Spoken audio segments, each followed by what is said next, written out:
ரிது, அம்மா, மார்னிங் ஒரு அங்கிள் என் கண்ணத்தை கிள்னாருல்ல, அப்போ ஏன் நீங்க வேணான்னு சொன்னீங்கம்மா? அந்த அங்கிள் ஒரு ஸ்ட்ரேஞ்சர்ல, அதான். அந்த அங்கிள் யாருன்னு தெரியுமா உனக்கு? தெரியல. எப்படி அவர் உன் கன்னத்தை தொடலாம்? ம்?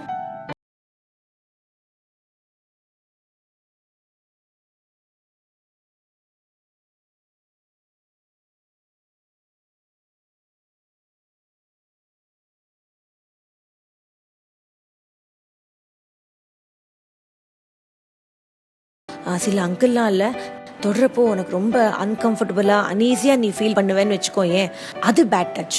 ஆனா சில அங்கிள்லாம் இல்ல, உன்னை தொடும்போது இந்த மாதிரி உன்னை தொடும்போது யூ ஃபீல் குட், உனக்கு ரொம்ப கம்ஃபர்டபுளா நீ ஃபீல் பண்ணுவ, உனக்கு பிடிச்சிருக்கும், அது குட் டச். ஓகே? எப்பவுமே எந்த ஒரு ஸ்ட்ரேஞ்சரும் உன்னை தொடவே கூடாது. அப்படி யாராவது உன்னை தொட்டுட்டாங்கன்னா இம்மீடியட்டா நீ அந்த இடத்த விட்டு போய் சேஃபா ஒரு இடத்துக்கு போயிடணும். புரியுதா? அப்புறம் சில பேர் வந்துட்டு நம்ம ஒரு கேம் விளையாடலாம், ஜாலியா இருக்கும் அப்படிலாம் சொல்லுவாங்க.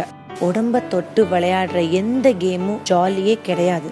It is not okay. அந்த மாதிரி சமயங்கள்ல you should say no, I don't want it அப்படின்னு நீ சொல்லணும். அப்புறம் முக்கியமான விஷயம் என்னன்னா,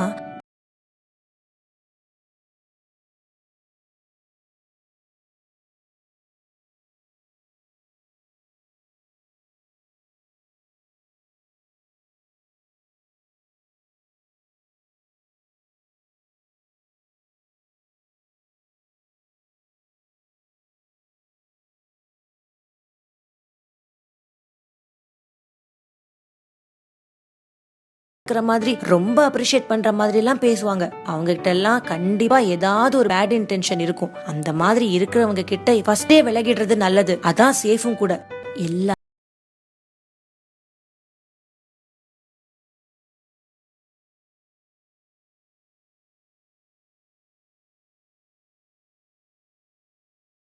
மிருதுகுட்டி, காலையில ஒரு ஸ்ட்ரேஞ்சர் அங்கிள் உன்னை தொட்டார்ல, அது குட் டச்சா பேட் டச்சா?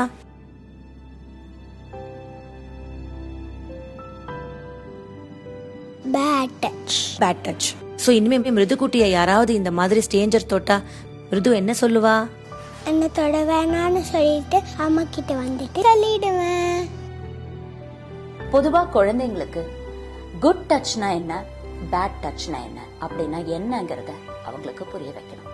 அப்பா ஆபீஸ்ல இருந்து வந்தோடனே கட்டி பிடிச்சு ஒரு முத்தம் கொடுக்க,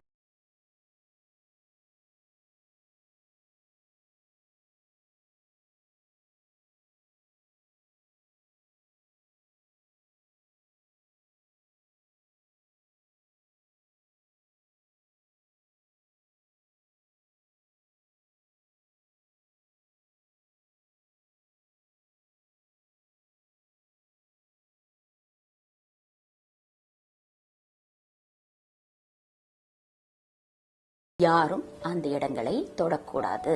அதை தவிர மற்ற இடங்களும், பொதுவா உதட்டோட உதட்டு சேர்த்து முத்தம் கொடுக்கறதோ இல்ல கண்ணத்தை பிடிச்சு கிள்றதோ இதெல்லாம் சில குழந்தைகளுக்கு பிடிக்காது. சோ பொதுவாவே உங்களுக்கு எது